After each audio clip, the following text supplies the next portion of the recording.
Hello students, आज की class में हम company accounts issue of debentures का नया टॉपिक पढ़ेंगे जो कि है हमारा इंटरेस्ट ऑन डिबेंचर।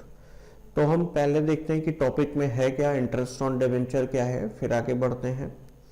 तो यहाँ पे हमें दिया है इंटरेस्ट ऑन डिबेंचर्स। तो इंटरेस्ट ऑन डिबेंचर क्या है? Interest on debentures is calculated at fixed rate on its nominal value payable quarterly, half yearly और yearly as per the term of issue। देखिए, जब हम डिबेंचर इशू करते हैं तो डिबेंचर के सामने एक रेट लगा होता है 9% या फिर 10% या फिर 12%, ऐसे ही कुछ लिखा होता है डिबेंचर्स अकाउंट। तो इसके आगे ये जो रेट लिखा है ये उसके इंटरेस्ट का रेट लिखा है। अब इस इंटरेस्ट को हम क्वार्टरली, हाफ ईयरली या फिर ईयरली पे कर सकते हैं, कंपनी पे कर सकती है जैसा कि टर्म ऑफ इशू हो। ठीक, अब ये जो रेट है ये पहले से ही प्रीफिक्स होता है, जैसे कि यहां पे लिखा भी है, rate of interest is prefixed to debentures से 9% debentures and therefore is payable even if the company incurs loss. Interest on debenture is a charge against profit. Interest payment may be subject to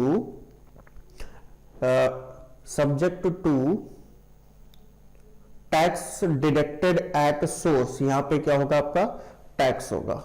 यहां पे क्या है? Tax.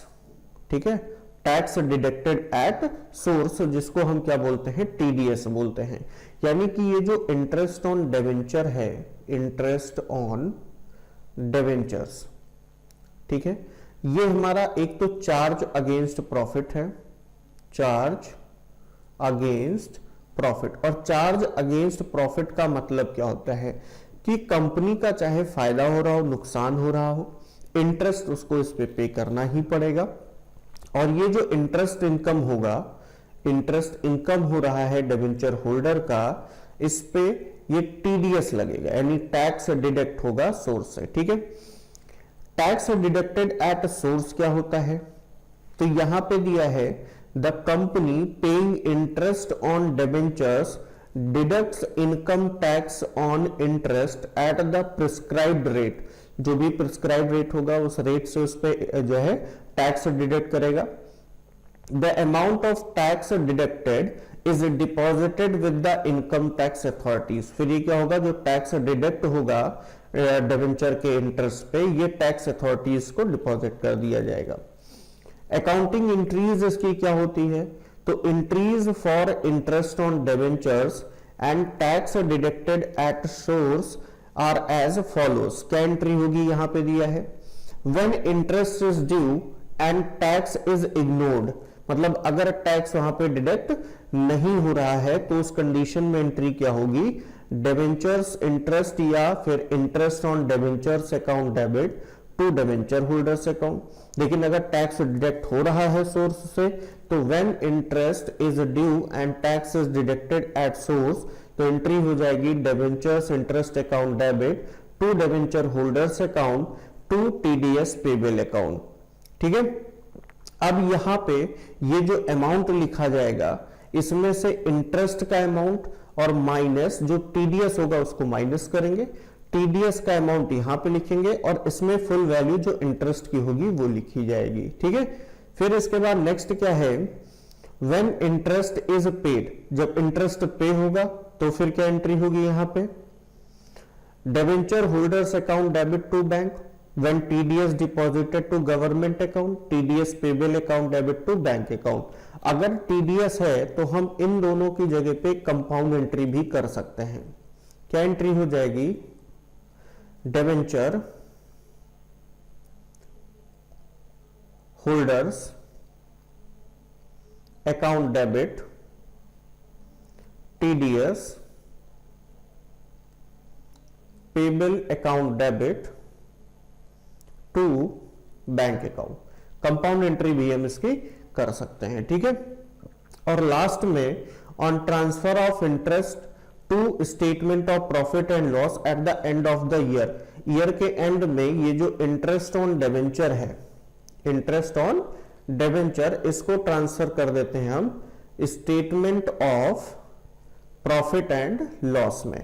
तो entry क्या बन जाएगी, statement of, ये ऑफ है, प्रॉफिट एंड लॉस जिसको हम फाइनेंस कॉस्ट भी बोलते हैं, डेबिट होगा टू डिबेंचर इंटरेस्ट अकाउंट और interest on debentures account, interest on debentures account.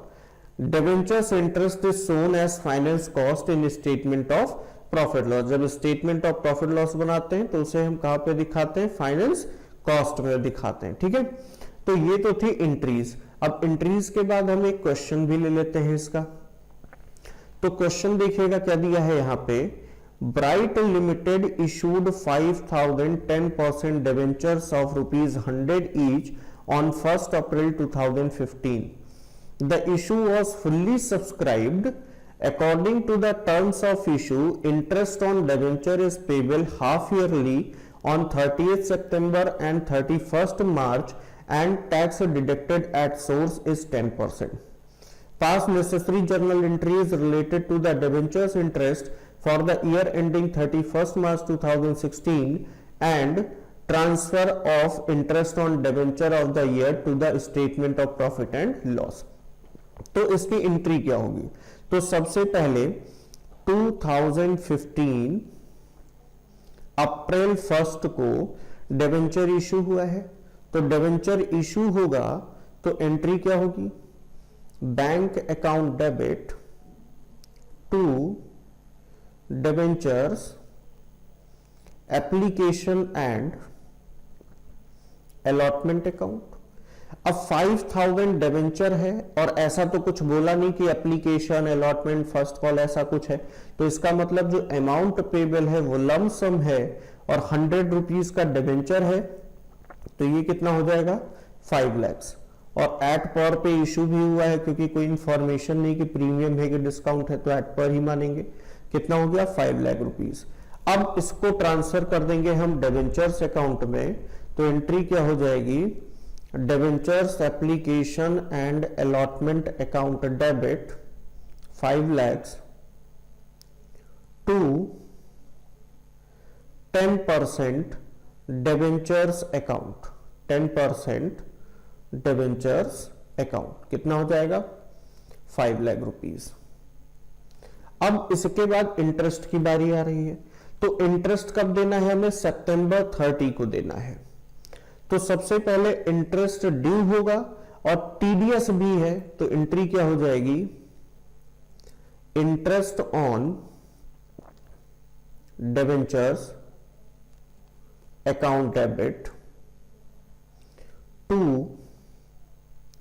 Debenture holders account, debenture holders account, और टीडीएस भी है तो कंपाउंड एंट्री कर देंगे, टीडीएस पेबल अकाउंट।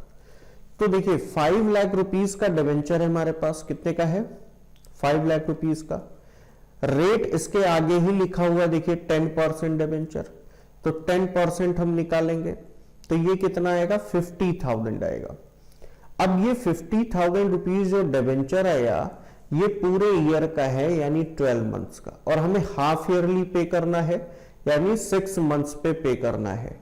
तो अगर 6 मंथ्स पे करना है तो 50,000 पूरे साल का है, तो 6/12 करेंगे, कितना हो जाएगा 25,000। तो interest on debenture half yearly में हाफ हो जाएगा 25,000। टीडीएस कितना लगना है 10%, तो इसका 10% टीडीएस कितना हो जाएगा 2,500। तो टीडीएस में आ जाएगा 2,500, बाकी जो बचा 22,500 वो किस में आ जाएगा, डिबेंचर होल्डर्स अकाउंट में आ जाएगा। ठीक है, अब इसके बाद नेक्स्ट क्या होगा, इसका पेमेंट करेंगे।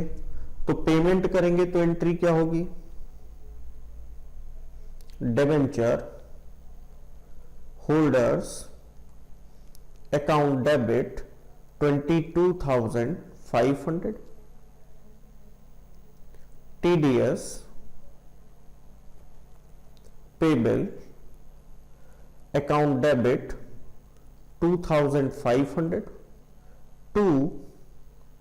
बैंक अकाउंट कितना हो जाएगा 25,000।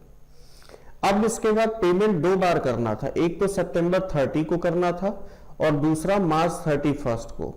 तो 2016 मार्च 31 इंटरेस्ट ड्यू होगा पहले, interest on debentures account debit कितना 25,000 6 मंथ के लिए, to debenture holders account, to TDS payable account.